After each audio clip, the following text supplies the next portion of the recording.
talking about congenital hand differences, we need to understand two things. The first is the axis in which the hand is growing, and the second is what is the insult that's occurring along each of these axes. The first axis is the proximal to distal axis, the proximo-distal axis. The second is the radio-ulnar or the antero-posterior axis.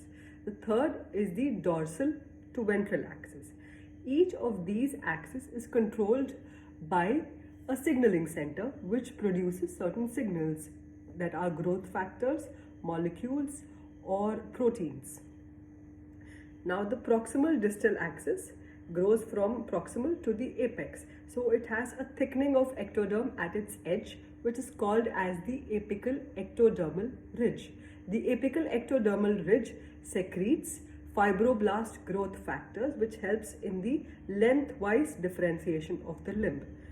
The radio-ulnar, if you remember it as the north pole and the south pole, you can remember that the signaling center for this growth is the zone of polarizing activity, which secretes something called as the sonic hedgehog protein.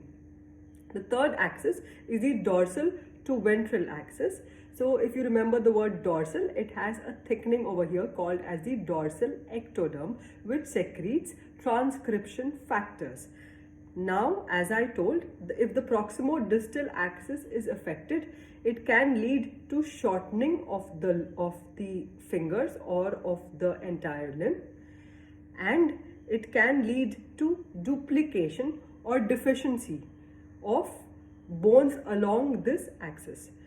If there is a radio-ulnar deficiency or a difference in the growth along the radio-ulnar direction, it can lead to abnormalities of the thumb, of the radius, or of the little finger and the ulnar. Examples would be a mirror hand or a polydactyly.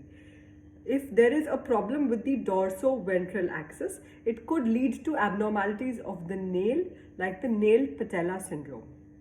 Now, the other important thing we need to realize while writing the classification or the embryogenesis is the type of insult that can occur along any of these axes.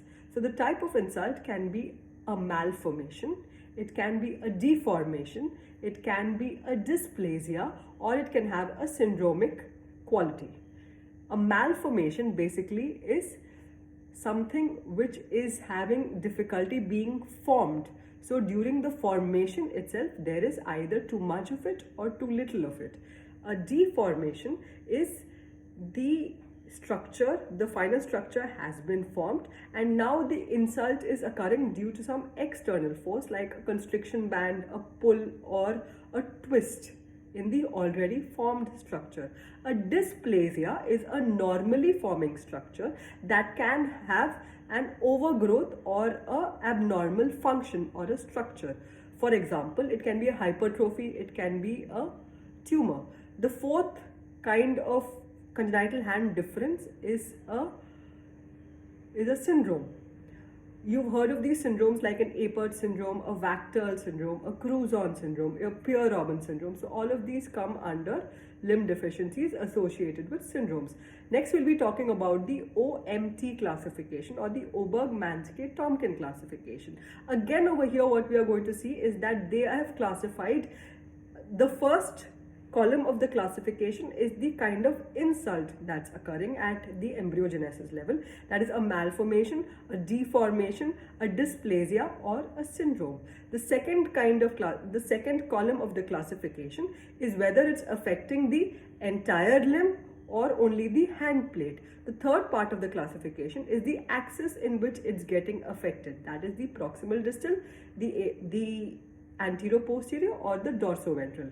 Now, another small important thing you need to realize is if you're asked in the exams, you can just write down that at 4 weeks, a limb bud appears. Around the fifth week, the hand plate appears. At around 6 weeks, there is separation of digits, and at around 9 weeks, there is formation and development of the nail.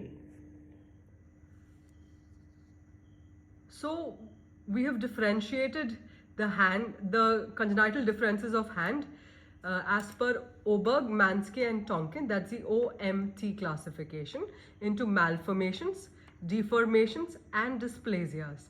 Now the malformations, again you can classify them as involving the entire upper limb or involving the hand plate only.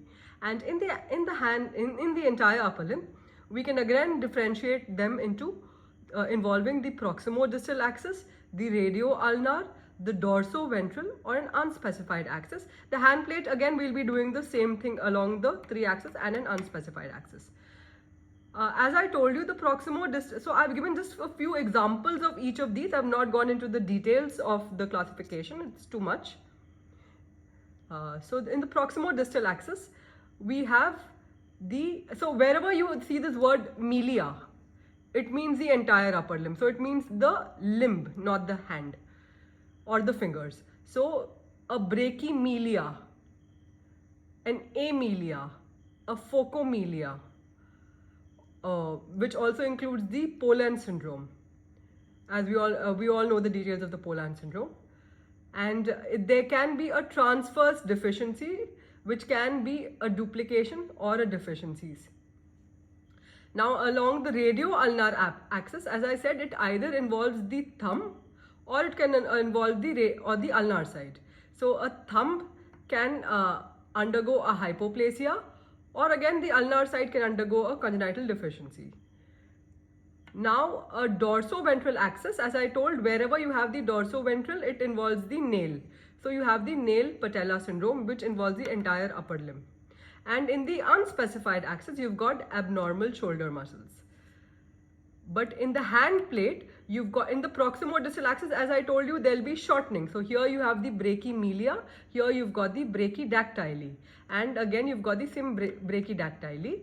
In the radio-ulnar axis, you've got the thumb duplication.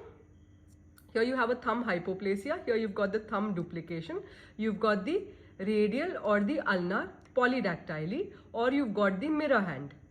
Then again at dorsoventral axis, you've got again the nail, so that's a palmar nail or a hypoplastic nail. And in the unspecified axis, now this is again important because all of these are important to us. Unspecified axis can involve only the soft tissue in which it'll be called syndactyly or camptodactyly. The skeletal component, which is called the clinodactyly, or it can be a complex component, which can be a complex syndactyly, an Appert's hand or a cleft hand, which you will be learning about in detail again.